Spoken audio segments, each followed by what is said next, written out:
예, 한 주간 평안하셨습니까? 네, 반갑습니다.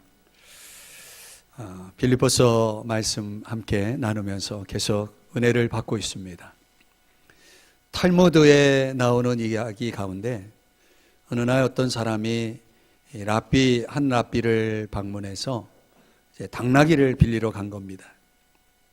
랍비요, 오늘 제가 당나귀가 필요한데 좀 빌려주십시오.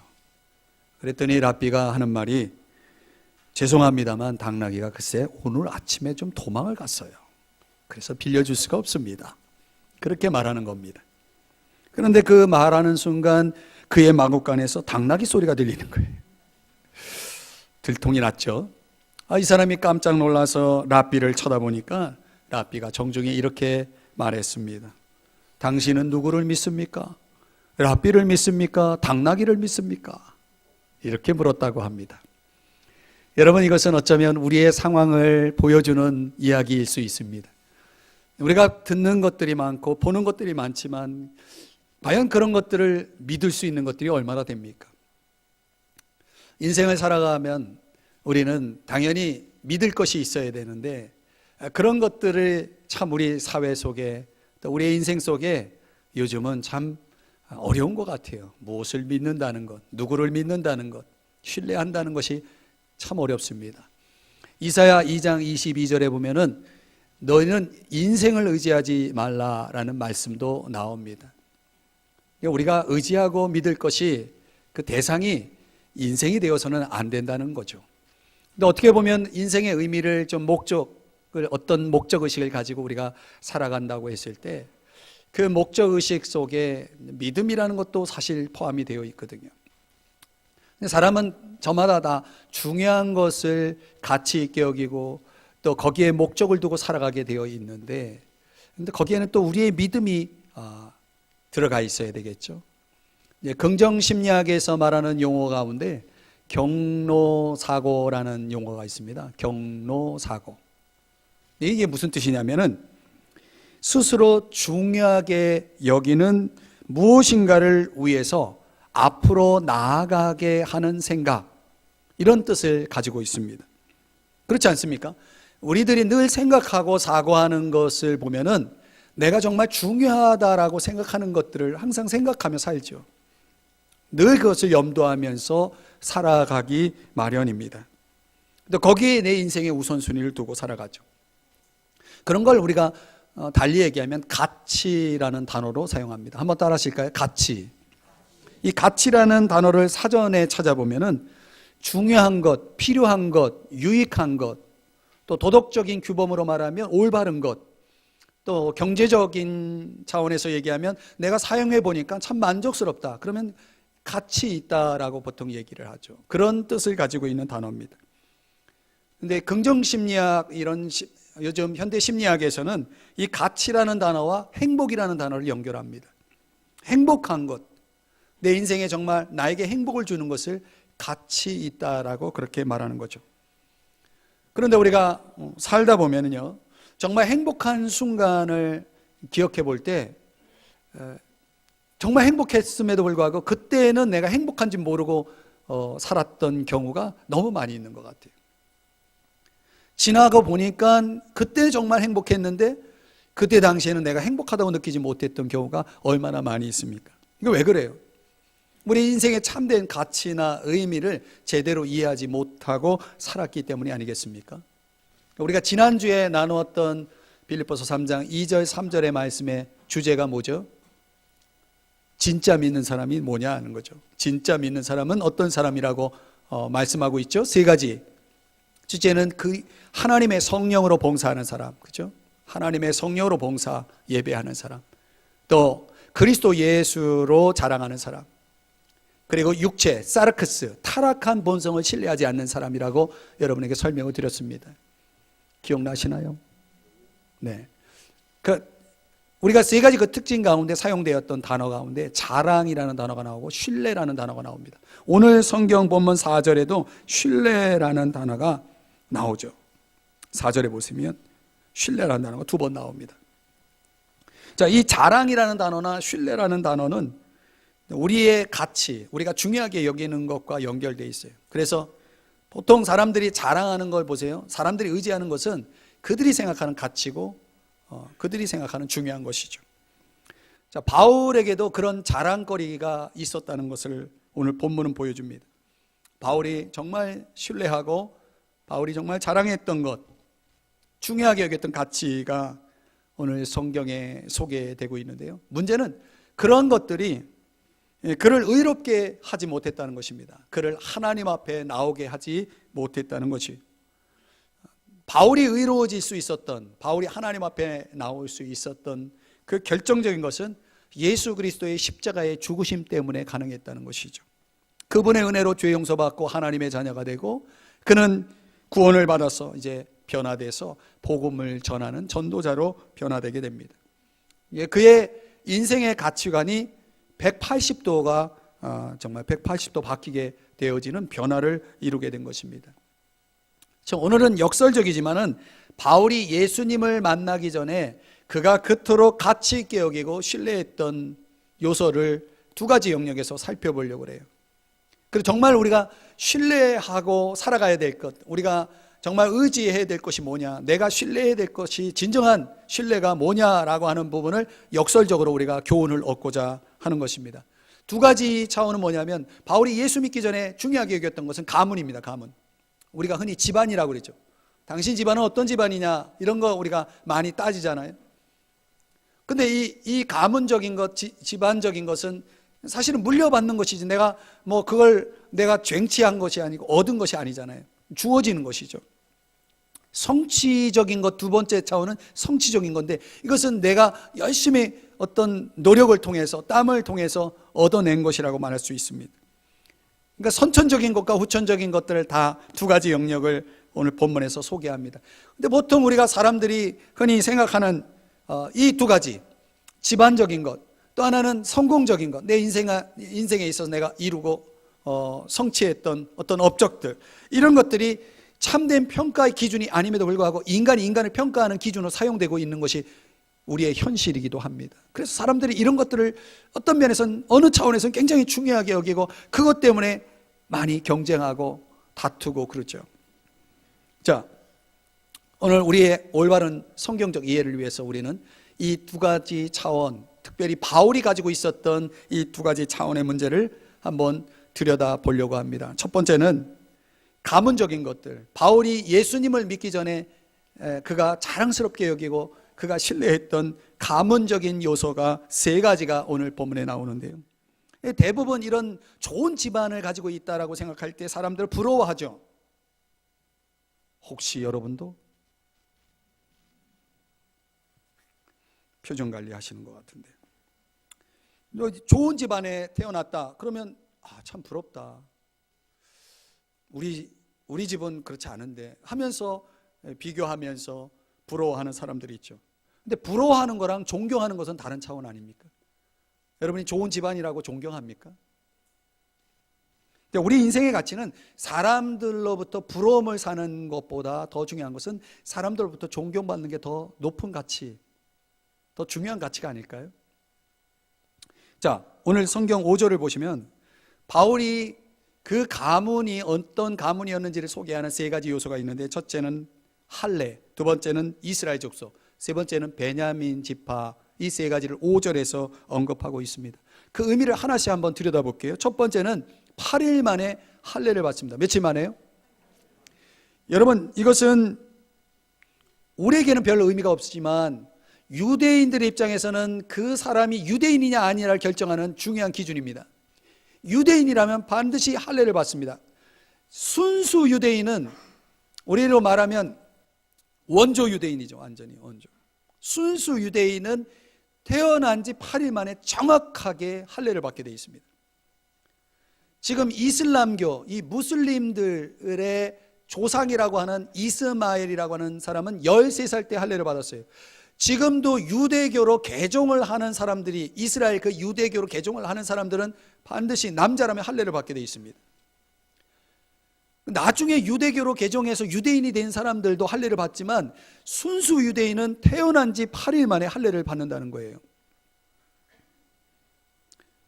순수 혈통이죠. 또 이스라엘 족속이다라고 할 때는 이것은 뭘 강조한 거냐면 하나님과 아주 특별한 관계가 있다. 여러분, 이 지구상에 여러 나라들이 있지만 이스라엘이라는 나라는 하나님이 민족적으로 국가적으로 선택한 나라예요. 그래서 우리가 이런 걸 가리켜서 선민이다라고 하는 것이, 이스라엘 백성들은 자신이 이스라엘 민족, 이스라엘 백성이라는 그 자부심이 얼마나 대단한지 아십니까, 여러분? 우리하고는 좀 실감이 나지 않을 수 있는 문제지만은 그들에게는 내가 선택받은 민족이다, 하나님과 아주 특별한 관계를 가지고 있다라고 하는 것이 뭘 또 거기에 내포하고 있냐면 하나님이 주시는 아주 특별한 권리와 특권이 그들에게 있었다라고 하는, 그들이 그것을 소유하고 있다라고 하는 그런 강조점도 거기에 따라 있는 것입니다. 그러니까 그들이 이스라엘 민족이라고 하는 차원에서의 그 자랑, 그 자부심은 대단한 거죠. 세 번째가 뭐냐면 베냐민 지파. 이스라엘은 12개의 지파가 있는데 그 중에 하나가 베냐민인데요, 이 베냐민은 작은 지파예요. 그런데 굉장히 높이 평가됩니다. 우리로 말하면 대단한 집안이에요. 왜냐하면 이스라엘이 이 왕정 시대를 시작하면서 초대 왕이 누구였냐면 사울이라는 사람이었는데 그 사울 왕이 베냐민 지파예요. 그러니까 그 집안에 왕이 있었다는 거예요. 뭐 왕족이라고 이렇게 표현할 수도 있는 그런 집안입니다. 또 거기에다가 이스라엘 영토 안에는 가장 중요한 도시가 예루살렘이라는 도시예요. 왜냐하면 거기에 성전이 있거든요. 그런데 그 성전이 있는 그 땅을 소유하고 있는 지파가 베냐민 지파입니다. 가장 중요한 도시를 가지고 있는, 뭐 내가 서울 시민이다, 내가 경기도민이다, 뭐 그런 거 가지고 또 자랑하는 사람도 있더라고요, 보니까. 그러니까 이 베냐민 지파라고 하는 것은 영토적으로도 굉장히 자부심을 느끼게 하는 그런 의미가 있고, 또 유대, 지금 이스라엘 나라, 유대 나라의 가장 그 충성된 지파가 베냐민 지파고요. 제가 이 성경적인 근거를 설교 시간에는 제가 언급하지 않습니다. 어떻든 그런 내용이 나오고, 또 이스라엘이라는 나라가 없어진 시대가 있었어요. 포로 시대가 있었는데 그 포로 시대가 끝나고 이스라엘 나라를 다시 재건할 때 그 중심에 있었던 지파가 베냐민 지파고요. 그리고 어떤 시대에는 이 나라가 완전히 이 지구상에서 사라질 멸망의 위기에 처했던 시대가 있었어요. 그 성경을 다루고 있는, 그 내용을 다루고 있는 성경이 에스더서인데 거기에 그 멸망의 위기 속에 있을 때 나라를 건지는데 1등 공신을 한 사람이 모르드게라는 사람인데요, 그 모르드게가 베냐민 지파예요. 그러니까 우리하고는 좀 거리감이 있을지 모르지만은 유대인들 사회에서 저 사람이 베냐민 지파다 그러면 야, 더 이상 좋을 수 없는 집안이에요. 그냥 우리가 볼 때는 가문적으로, 종교적으로, 국가적으로 굉장히 높은 특권층에 속한 그 표시로서의 세 가지 조건을 바울이라는 사람은 다 가지고 있었다는 것이에요. 이게 대단한 자랑거리죠. 그런데 그것은 바울이라는 사람이 자기가 어떻게 노력해서 성공해서 얻은 게 아니고 그런 집안에 태어난 거예요. 오늘날로 얘기하면 금수저죠. 은수저 같은 거. 저도 이제 목회를 하다 보면 이 목회자 세계에서도 금수저, 은수저가 있어요. 목사님 자녀들, 그리고 장로님들 자녀들. 근데 이상하게 목회를 하다 보면 그게 눈에 보여지는 게 뭐냐면 목사님 자녀들, 장로님들 자녀들은 목회가 잘 풀려요. 저는 믿음의 일대거든요. 물론 지금 저희 가정은 다 예수를 믿지만 어떻게 보면 그런 사람들 보면 뭐 아버지, 뭐 할아버지가 목사님이고 뭐 장로님이고, 그래서 이 목회가 아주 술술 잘 풀리는 사람들 보면은 또 한편은 부러워요. 여러분 그거 모르죠? 어떻게 보면요, 그런 것들이 인간적인 자랑거리가 될 수가 있는 거죠. 그런 걸 또 아주 중요하게 여기고 신뢰하고 의지하는 사람들도 있습니다.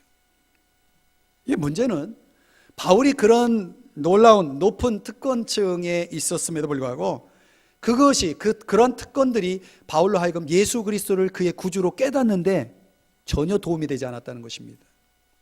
예수 그리스도를 믿는데 오히려 큰 걸림돌이 됐어요. 그래서 예수 믿는 사람들을 박해하고 감옥에 가두고 죽이는 그런 일에 동참하게 만든 것이 그 높은 특권층에 있었기 때문이었다는 사실입니다. 하마터면 바울도 지옥에 갈 뻔했다는 거예요. 또 그런 특권을 가지고 있었다고 예수님에게 특별한 사랑을 받았는가? 그런 것도 없었다는 것이죠. 더 깊이 들어가 보면요, 역사적으로 보면은 우리가 잘 아는 세계 2차 대전 때에 히틀러 나치에 의해서 600만 명 정도가 죽었다고 그러죠. 유대인들의 그 600만 명이 이 지구상에서 사라졌어요. 죽임을 당한 것입니다. 왜 유대인들을 그렇게 학살했느냐? 여러 가지 역사적인 근거가 있지만은 지금 우리가 이제 살펴보고 있는 본문의 관점에서 보면은 유대인들이라는 사실 때문에 그들은 저주를 받은 거예요. 그런 불행한 역사를 겪게 된 거죠. 그 많은 유대인들은 자신이 유대인이라는 사실을 숨기고 살고 싶었어요. 그런데 나치들이 유대인들을 가려내는 방법이, 확실한 방법이 하나가 있었어요. 그게 뭐냐면 옷을 벗겨보면 아는 거예요. 모든 유대인들에게는 어떤 흔적이 있냐면 몸에 할례를 받은 흔적이 있기 때문에 자기가 유대인이냐 아니냐라고 하는 것을 아무리 자기가 주장해도 옷만 벗겨보면 나치들은 아는 거죠. 너 유대인이구나. 그러고서 죽인 거예요. 그 흔적 때문에, 그 특권 때문에. 바울이 훗날 예수를 믿고 보니까, 예수님을 만나고 예수님 믿고 보니까 그런 가문적인 특권이 전혀 자랑할 것이 아닌, 오히려 그들의 역사 속에는 정말 불행할 수 있는, 또 바울 당시에 놓고 보더라도 그런 것들이 아무런 자랑거리가 될 수 없다는 사실을 깨닫게 됩니다. 그리고 오직 예수 그리스도만을 자랑하는 사람이 되어졌다는 거죠. 여러분, 우리가 예수를 믿지 않습니까? 그렇죠? 근데 우리 편에서 보면 오늘날 예수를 믿는 사람들 안에서도 비교가 될 수 있는 경우가 있어요. 이렇게 신앙적으로 좋은 배경이 있고 그렇지 않고, 뭐 흔히 우리가 신학교에서 성골진골이라고 말하는 그런 유, 금수저, 은수저. 교회 공동체 안에서도, 우리가 믿는 사람 안에서도 그런 것들이 차이가 날 수가 있는 거죠. 가정적으로 볼 때, 집안적으로 볼 때 자랑거리 있죠. 자녀들의 자랑, 자녀들에 대한 자랑, 또 여러 가지, 또 집안 대대로 물려지는 물려온 그런 여러 가지 유산 가운데 자랑거리들. 있는 사람이 있고 없는 사람이 있고, 있어도 조금 있는 사람이 있고, 뭐 차이가 있습니다. 여러분들은 어떤 집안의 사람입니까? 우리가 사람을 만나고 대화를 하면서 그런 것들이 화제가 되는 경우가 있어요. 요즘 어떤 드라마가 또 우리의 사회적 이슈를 또 드러내고, 뭐 S로 시작되는 드라마 때문에 어쩌고 저쩌고 사람들이 모여서 그런 얘기들을 많이 나누죠. 그런 것들이 과연 우리에게 가치 있는 것인가, 중요한 것인가, 우리가 신뢰할 만한 것인가. 아까도 말씀드렸지만 그런 것들이 결국 바울로 하여금 예수 그리스도를 그의 구주로 깨닫는데 방해가 되었다는 사실을 생각해 보면, 오늘 저와 여러분이 바뀌어야 할 가치관은 뭐냐? 예수 그리스도라는 가치 속에 우리가 통일되어야 된다는 거예요. 그 가치로 인해서 살아야 된다는 것이죠. 왜? 나를 위해 십자가에 죽으신 주님이기 때문에. 우리의 최고의 가치, 우리가 신뢰해야 될 유일한 대상은 예수 그리스도라는 사실을 믿으시기 바랍니다. 그런 가치를 깨닫고 살아가는 사람들이 믿는 사람들이에요. 또 우리가 예수를 믿는 순간 우리에게 주어진 새로운 가문이 있죠. 새로운 가문이 뭡니까? 교회 아닙니까? 교회. 새로운 가족이라는 것이 생긴 것이죠. 영적인 가족입니다. 예수가 나의 신뢰의 대상이 되고 나의 믿음의 대상이 된 순간부터 우리에게는 새로운 가문이 주어진 것입니다. 이 땅에서의 배경들은 전혀 무관한, 상관이 없는 새로운 가문에 속해서 살아가는 때에 우리들은 그런 사회적인 여러 가지 문화적인 배경과 상관없이 서로 아끼고 서로를 위해 기도해주고 서로 위로하고 사랑하면서 신앙생활을 해야 되지 않을까요? 그런 가치관의 변화가 여러분 가운데 있습니까? 아직도 교회 안에서 집안 따집니까? 여러분, 이런 바울처럼 그런 가치관의 변화가 있기를 주의 이름으로 축복합니다. 축복합니다. 우리 옆 사람을 부드러운 눈빛으로 바라보면서 이렇게 서로 고백합시다. 우리는 가족이래요. 우리는 가족입니다. 우리의 좌우를 보시면서 말로만 가치관의 변화가 있기를 축복합니다. 여러분의 눈에 함께 예배드리는 성도들이 가족으로 보여지는 역사가 있기를 주의 이름으로 축복합니다. 두 번째 큰 영역 가운데 예수님을 믿기 전에 사도 바울의 신뢰가 되었던 것은 둘째로 성취적인 것, 즉 우리말로 얘기하면 성공. 우리가 이런 가치를 가진 사람들, 즉 세상 말로 성공한 사람들을 보면 어떻습니까? 부럽습니까? 또 우리가 그들을 바라보면서 그런 생각을 하죠. 참 저 사람의 삶은 행복할 거야. 저 사람의 삶은 상당히 안정적이야. 이렇게 우리가 생각할지 모르겠습니다. 그 사람들의 인정을 받게 만드는 어떤 기준이 되기도 하죠. 성공한 사람들을 우리는 인정하지 않습니까? 목회자 세계도 그렇죠. 목회 성공한 사람을 인정해주고 그 사람들이 추앙이 되고 그러죠. 그런데 여러분, 때로 그런 성공들이 사람들의 인정을 받을 수 있는 것일지 모르겠지만은 하나님의 인정을 받는 것은 아니에요. 하나님의 인정을 받는 그런 성공도 있을 수 있겠지만은 그 성공 자체가 하나님 앞에 나를 인정받게 할 수는 없는 것입니다. 여러분, 성공한 사람만이 하나님께 인정을 받는다면 여러분, 이 세상에 하나님 앞에 설 사람이 얼마나 있겠습니까? 1%? 실패자들은 하나님 앞에 설 수 없는 겁니까? 여러분, 성경은 절대로 그렇게 말씀하고 있지 않습니다. 이 세상의 모든 실패자들 또한 하나님 앞에 설 수 있고 하나님이 그들을 기쁘게 받아주십니다. 진정한 성공이라고 하는 것은 사람의 인정, 사람의 부러움, 사람의 평가 속에서 벌어지는 것이 아니라 주님이 그것을 어떻게 생각하느냐에 달려있다는 사실을 우리는 아셔야 됩니다. 내 성공이 주님 앞에서의 성공인지를 우리는 깊이 성찰할 수 있어야 된다는 거죠. 외적인 삶의 안정감은 줄지 모르지만은 그것에 더하는 그 더 높은 가치는 뭡니까? 하나님 앞에 인정을 받는 삶이 더 중요한 것입니다. 그게 믿는 사람들의 가치고 그게 참된 가치관입니다. 심리학에서 말하는 그 심리학의 대부 에드 디너라고 하는 사람이 말하는 사람이 정말 행복하다라고 말할 때 그 진정한 행복은 그런 외형적인 것으로부터 주어지는 것이 아니다. 외형적인 부여가 아니라 심리적인 부다. 그 에드 디너는 그 심리적 부를 관계 속에서 봅니다. 관계가 좋아야 사람이 아무리 많은 걸 성공하고 이루었다 해도 행복하지 않은 사람들이 얼마나 많으냐. 그가 여러 가지 데이터를 가지고 그런 것들을 증명합니다. 실제로 그런 거 없어도 행복하게 살아가는 사람들은 이유가 뭐냐? 심리적인 부가 있기 때문이다. 그렇게 이야기를 하거든요. 심리학에서도 그렇게 평가를 합니다. 자, 오늘 이 본문에서 소개하고 있는 바울이라고 하는 사람이 이 외적으로 이룬 성공이 네 가지가 소개되는데 그 첫 번째가 뭐냐면 히브리인 중에 히브리인입니다. 우리가 흔히 유대인들을 히브리인이라고 얘기하거든요. 왜 히브리인이라고 얘기하냐면 히브리 말을 쓰기 때문에.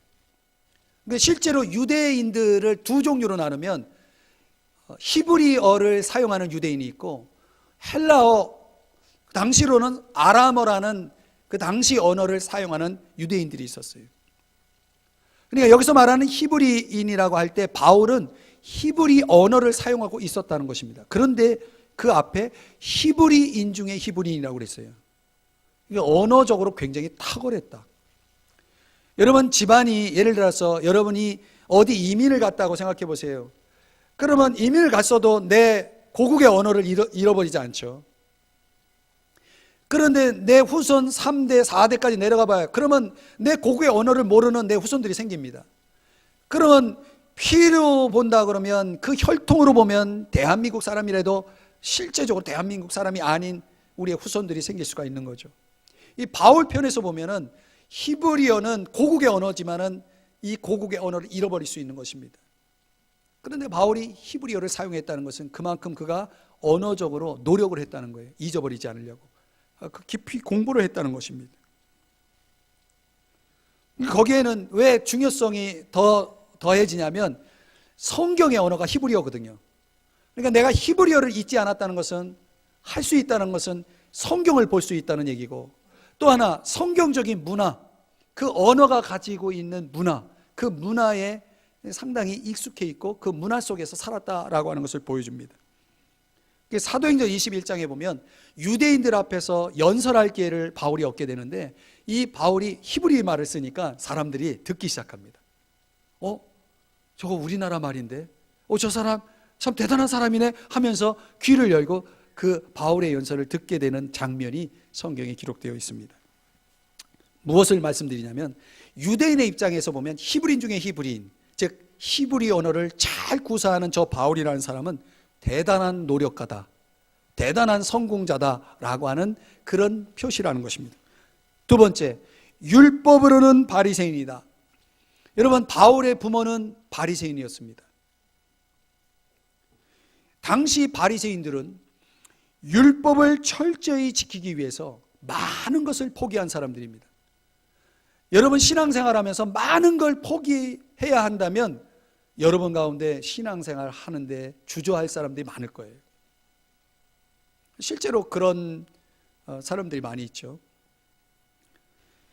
그래서 이 바리새인들을 가리켜서, 바리새라는 뜻이 무슨 뜻이냐면 분리주의자, 이런 뜻이에요. 그들은 분리주의자예요.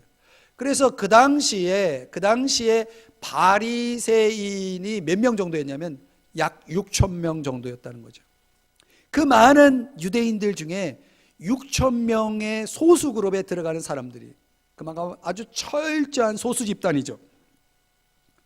근데 이거는 자동적으로 들어가는 것이 아니라, 부모가 바리새인이기 때문에 자동적으로 바리새인이 아니라, 이것은 입문을 해야 돼요. 오늘날로 얘기하면 학교에 들어가야 돼요. 학교. 그래서 그들이 한 일이 뭐냐면, 이 전승되어져 오는 율법들을 연구하는 일을 하는, 오늘날로 얘기하면 말하자면 학자예요. 학자. 그 학자의 길을 간 거죠. 그래, 바리새인 중에 가장 최고의 학렬에 있는 학자가 가말리엘이라고 하는 사람인데, 그 가말리엘 교수에게 직접 사사를 받은 제자가 바로 바울이에요. 무슨 얘기입니까? 학문적으로 말하면 대단한 학자 대열에 서 있는 엘리트였다는 것입니다. 세 번째는 6절에 보니까 열심으로는 교회를 박해했다.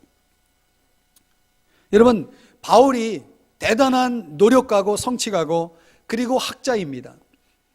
바울은 율법을 지키는 아주 철저한 바리새인이었습니다. 그런데 그걸로 만족을 못했다는 거예요. 그래서 많은 유대인들, 많은 바리새인들 중에도 가장 열심 있는 사람이었다. 그러니까 자신을 드러내고 싶어하는, 자신을 과시하고 싶은 행동으로 열심을 내었다는 것인데, 그 열심의 내용이 뭐냐면 유대교를 반대하는 사람들을 없애는 일에 앞장섰다는 거죠. 그 타겟이 교회였어요. 그래서 교회를 박해했다는 겁니다. 그러니까 열심으로 말하면 타의 추종을 부러워하는 사람이었다. 대단한 성공 아닙니까? 네 번째가 뭐냐면 율법의 의로는 흠이 없는 자다. 말씀드린 대로 율법의 모든 요구, 이 율법의 내용이 뭐냐면 613가지의 그 법들이 있는 거예요. 그 율법 속에는 모든 율법이니까 613가지를 철저하게 지켰다. 그래서 오늘 성경에 뭐라고 얘기냐면 흠이 없다 그랬습니다. 얼마나 철저히 지켰는지, 여러분에게 제가 613가지의 규율을 드리고 그걸 지켜보라고 한다 그러면 아마 우리 중에 한 명도 없을 거예요. 그걸 지킬 수 있는다는 것은 상당한 사람 아닙니까? 그런데 문제는요, 그렇게 다 지켰음에도 불구하고 그는 내적으로 보면은 마음에는 변화가 없었다는 거예요. 하나님이 정말 원하시는 것에 대해서는 순종하지 않고 있었다는 것이죠. 예를 들면 원수를 사랑하라, 살인하지 말라, 이걸 표면적으로 외적으로는 지켰지만은 바울의 마음속에는 많은 믿는 사람들 얼마나 미워해요. 얼마나 미워했고 심지어 죽이는 일에 앞장서는 그런 사람이었다는 것입니다. 그러니까 사람들 앞에서는 굉장히 의로웠을지 모르지만, 열심히 있었을지 모르지만은 하나님 앞에서는 죄인 중에 죄인이었다는 것입니다. 오늘날도 마찬가지예요. 겉으로는 정말 법 없어도 될 만한 사람이고 의로워 보이지만은 하나님 보실 때는 죄인 중에 죄인인 사람들 있다는 것입니다. 자, 이런 네 가지를 종합해 볼 때 바울은 인간적으로 보면 정말 성공 중에 성공, 성공의 절정에 있었던 사람이에요. 더 이상 높아질 수 없는 대단한 성공자였다는 것이죠. 그래서 그는 좋은 사람이 됐나요? 변화가 되었나요? 하나님이 보실 때는 그런 모든 성공이 그가 얼마나 연약한 죄인인가를 보여주는 도구에 불과했다는 것입니다. 오늘날도 마찬가지예요. 그러니까 실제로 바울이라는 사람이 예수님을 만날 때 예수님이 그렇게 말씀하셨어요. 바울아 바울아, 사울아 사울아, 너는 왜 나를 핍박하니? 이 바울의 마음속에는, 예수님을 만나기 전에 바울의 마음속에는 외적으로는 참 훌륭한 사람이고 성공한 사람이지만 마음에는 너무나 악한 마음들이 증오가 있었다라고 하는 것입니다. 그걸 깨달은 거예요. 그래서 바울이 예수 믿고 이런 고백을 합니다. 저는 죄인 중에 괴수입니다. 우리말로 얘기하면 괴물입니다. 정말 아주 못된 사람입니다. 이걸 깨달아요. 그러면서 바울이 그렇게 자랑할 만한 성공들이 바울에게는 더 이상 중요한 것이 되지 않았다는 것이죠. 바울을 진정으로 변화시킨 것은 내가 만난 예수님보다 더 귀한 분이 없다는 사실을 경험했기 때문이라는 것입니다. 사랑하는 여러분, 예수님을 만나기 전에 바울이 그렇게 귀하게 여겼던 가문이나 집안, 그런 학문, 성취, 어떤 성공들, 이게 도대체 뭐라는 얘기입니까? 우리가 서로 인간들을 비교하면서 그런 걸 가지고 사람을 평가하고 따지고 부러워하고 질시하고 미워하고, 도대체 그게 무슨 의미가 있다는 것입니까? 예수를 만나고 나서 바울이라는 사람의 가치와 신뢰는 완전히 바뀌었습니다. 무엇보다도 예수 그리스도를 귀하게 여기고 그분을 더 알고자 노력을 합니다. 그 이유는 예수님, 그 주 예수님께서 아무 조건 없이 자기를 사랑해 주셨다는 그 사실 때문에, 자기의 죄를 위해 십자가에 죽으시고 다시 살아나셨고 자신을 구원해 주셨다는 그 이유 때문에 이제 바울의 가치는, 바울의 유일한 신뢰의 대상은 예수님이 되었다는 것입니다. 여러분은 변화되었나요? 여러분의 인생 가치관은 정말 변화되었나요? 모양은 예수 믿는 사람인데 이 속의 가치관은 여전히 세상으로 가득 차 있지는 않나요? 존 웨슬리라고 하는 사람, 이 존 웨슬리는 할아버지가 목사고 형이 목사고 동생이 목사예요. 목회자 집안입니다. 그리고 존 웨슬리 자신은 신학교에서 학생들을 가르치는 교수에다가 선교사로 지원을 한 사람입니다. 여러분, 대단한 집안이죠. 이런 목회자 집안에 있던 이 존 웨슬리는 실제로는 그럼에도 불구하고 예수님을 만나지 못했다는 것입니다. 그 집안이 존 웨슬리를 예수 믿게 만들지 못했다는 거예요. 뿐만 아니라 그는 예수님에게서 멀어져 있었다는 사실이죠. 어느 날 선교를 하다가 이제 고국으로 돌아가는 길에 배를 타고 가는데 배가 위험에 빠지게 됩니다. 그런데 두려운 거예요. 죽음에 대한 두려움에 사로잡혀 있던 이 존 웨슬리가 보니까 찬송 소리가 들리고 예배하는 사람들이 보여요. 그들이 소위 평신도, 오늘날로 얘기하면 평신도로서 모라비안 교인들이었는데 그들은 너무나 평안한 가운데 예배를 드리고 있는 모습을 보면서, 아니 목사 집안에 신학교 교수요 선교사인 나는 지금 두려워하고 있는데 저들은 지금 왜 저렇게 평안하게 예배를 드릴까? 도대체 무슨 이유일까? 그때부터 이 존 웨슬리는 진지하게 예수님을 찾기 시작합니다. 마침내 그가 예수님을 만나서 구원받게 되죠. 거듭나게 되죠. 그 이후에 이 존 웨슬리의 인생의 유일한 가치와 신뢰는 예수 그리스도가 됩니다. 그리고 그 후에 그는 이 도덕적으로 무너져 있는, 타락해 있는 영국이라는 나라를 살리는데, 구하는데 가장 앞장서는 사람이 되고 쓰임받게 됩니다.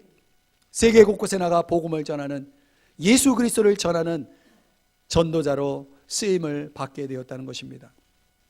사랑하는 여러분, 우리의 배경이 도대체 무엇이란 말입니까? 그게 중요한 걸까요? 그게 정말 가치 있는 걸까요? 우리는 그런 걸 너무 신경 쓰죠. 너무나 거기에 민감하죠. 그거 없이는 못 살 것 같죠? 그것 때문에 내가 인정받는 것 같죠? 여러분, 우리의 가치 속에, 우리의 인생의 어떤 의미 속에 그런 것들이 여전히 내 인생을 좌지우지하고 있다면 그 사람은 겉은 믿는 사람일지 모르지만 솔직히 믿는 사람은 아니죠. 그 내면은 세상인 것입니다. 이 작년에 췌장암으로 사망한 소울의 여왕이라고 불린 가수가 있는데 아레사 프랭클린이라고 하는 여자가 있습니다. 이 아레사 프랭클린이라는 사람이 그녀가 이런 말을 했다고 그래요. 하나님이 당신을 사랑하시면 이보다 더 좋은 상황이 있을까? 여러분, 우리가 그렇게 우리의 인생 속에 신경 쓰고 살아가고 있는 것들이 우리의 삶 속에 우리를 흔들리게 만들 때가 많죠. 우리의 상황들이 우리의 삶을 힘들게 만들 때도 많이 있습니다. 마치 베드로처럼 예수님을 체포하러 들이닥치는 병사들을 보면서 베드로가 지금 위험해, 이 위험한 상황을 벗어나기 위해서 그가 뭐 했냐면 어떤 행동을 합니까? 검을 들어서 상대방을 공격하죠. 하지만 예수님은 저항하지 않았습니다. 공격하지 않았습니다. 오히려 그 귀를 다친 적병의 귀를 치료해 주십니다. 왜냐하면 예수님은 믿음이 있었거든요. 신뢰가 있었거든요. 그 일촉즉발의 순간에도 하나님이 여전히 함께 하신다는 사실을 알고 있었거든요. 어둠이 다스리고 있는 그 순간에도 하나님이 나와 함께 하고 계시고 결국 이 모든 상황이 좋아질 것이라고 하는 그런 신뢰가, 확신이, 하나님에 대한 확신이 있었다는 것이죠. 여러분, 이게 믿음 아닙니까? 시편 37편 3절에 보면은 여호와를 신뢰하라 라는 말이 나옵니다. 여호와를 신뢰하라. 한번 따라 하십시다. 여호와를 신뢰하라. 누구를요?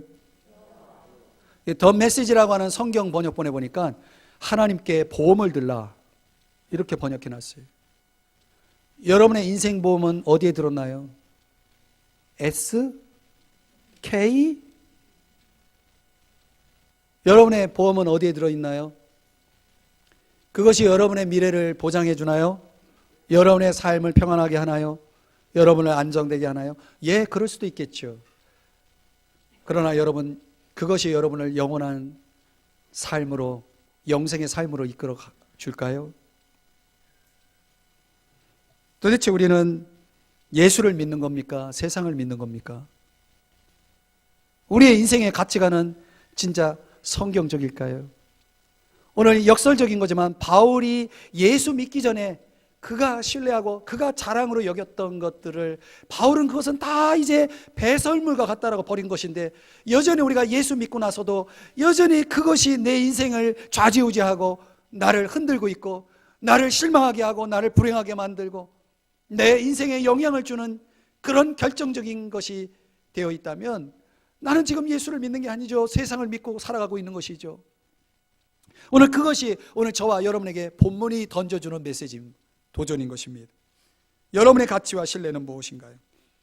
진짜 예수 믿고 가치관이 바뀌었는지, 주어진 집안도 아니고 내가 이룬 성공도 아니라는 사실.